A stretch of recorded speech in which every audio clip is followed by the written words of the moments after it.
Most baby boomers will face 7 key events in their last stage of life that will color their finances and investments.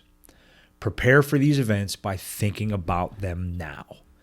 Hi, I'm Will Hoffman, founder and president of Hoffman Wealth Management, where we specialize in working with busy families and active retirees, helping them navigate the complicated scenarios of their wealth while creating the life that they desire. It can be dangerous to generalize about the baby boom generation, but there are 7 key events that nearly everyone will face as they move through the last third of their lives. Unlike earlier, happier events such as getting married, having children, and moving up the career ladder, some of these events may be anticipated with dread. For this reason, many baby boomers may put off facing them, but lack of preparation can make a bad situation even worse. Now, I'm going to warn you, this terminology here may be rather blunt. The first scenario is your parents will get old. If your parents are still living active lives, you will have to face the fact that your parents will eventually get old. You should start thinking about this now and begin gathering resources so you won't be at a complete loss when your parents can no longer function independently. There's nothing worse than to discover that a parent has lost the ability to pay their bills, make nutritious meals, or seek proper medical care when a little attention and advanced planning can allow you to step in before your parents may harm themselves. Here are some of the things you should begin discussing with your parents now. One is their health status. As parents age, the possibility of medical complications increases. Make yourself aware of your parents' health status now. Another is long-term care. Every family needs to consider the possibility that the parents may someday become unable to function independently. What type of care would your parents want? What plans have they made to pay for it? Next is a power of attorney. By signing a durable power of attorney for health care and a durable power of attorney for finances, your parents can appoint you or another family member to step in and make decisions and execute financial transactions should they become unable to do so. The next is estate planning. Do your parents have a will? Does an existing will need to be updated for new grandchildren or other family members? Now, the second thing that will happen is your parents will pass away. I'm sorry to be so blunt about that, but this is a natural order of things.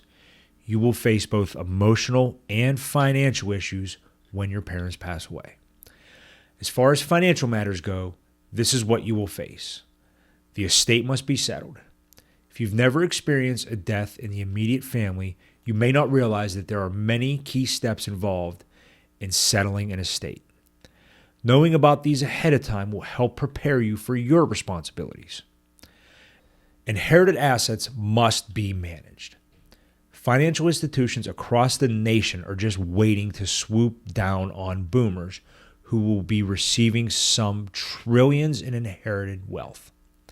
Find an advisor now that you can trust so that if and when you come into these assets, you'll have a ready source of guidance. The third thing to think about is you will fight to stay healthy.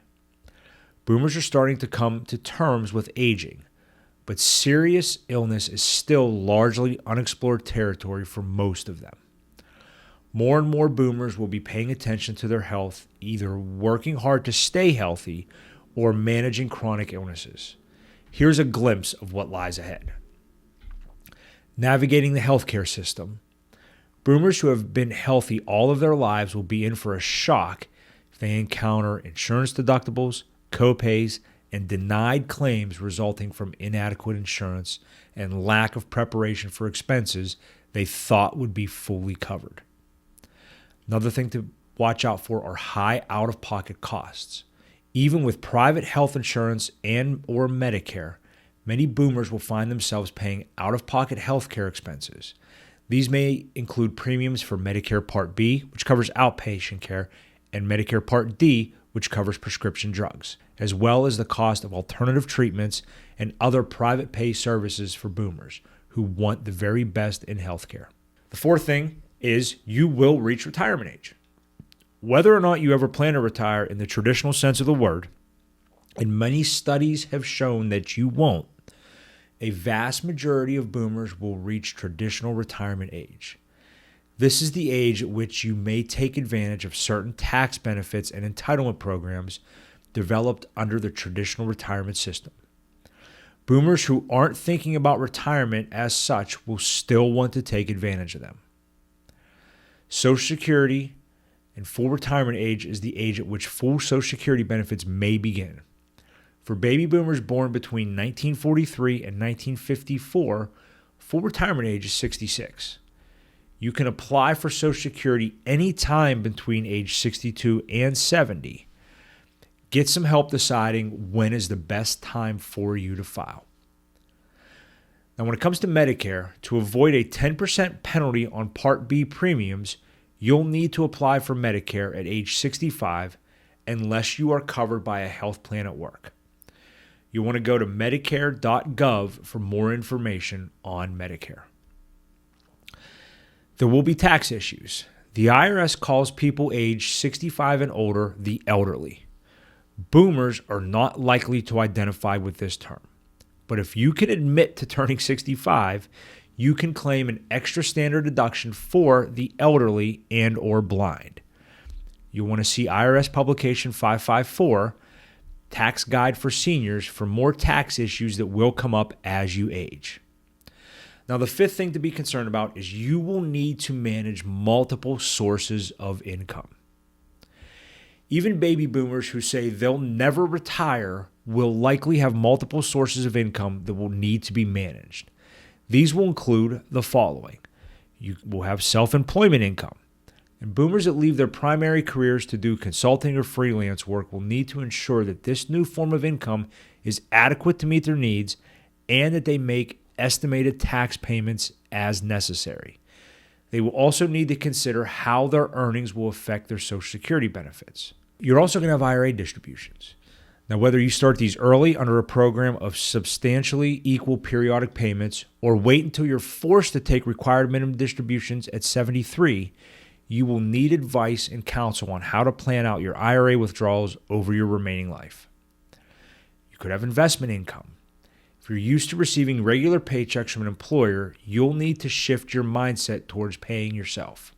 That means carefully managing all investment accounts to ensure sufficient inflation-adjusted lifetime income. Now, the sixth thing to concern yourself with is you will get old.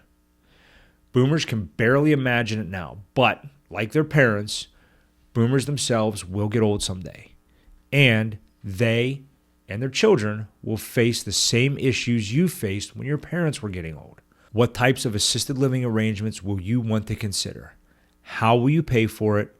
What can you do now to make this phase of life more comfortable? Another term that is commonly used under traditional retirement and entitlement systems that boomers tend to not relate to is the term disability. Definitions vary depending on the program, but any boomer with a chronic illness or condition may qualify for various private or public disability benefits. And the seventh thing to keep on your radar is you will pass away. Again, so sorry to be blunt about this, but you know it's going to happen. Boomers seem to be somewhat more open to contemplating their own deaths than their parents were, perhaps because they still see it as a long way off. When it comes to life expectancy, this is the million-dollar question that no one knows the answer to. How long do we need to plan for? How long will we live? Then when we talk about legacy planning, as you review your lives, boomers are starting to consider legacy planning and ethical wills. This life-centered approach to death can lead to some of the estate planning tasks you should be executing right now, including advance directives and wills. It's a good idea to review your estate plan or specific tax situation with your estate attorney. While these 7 key events may seem daunting, the good news is that you don't have to navigate them alone. With careful planning and the right guidance, you can take control of your financial future and make confident decisions every step of the way. At Hoffman Wealth Management, we specialize in helping busy families and active retirees prepare for life's transitions, both expected and unexpected. If you're ready to start planning for your next chapter, we are here to help. Thank you for watching, and don't forget to like, share, and subscribe for more insights on securing your financial future.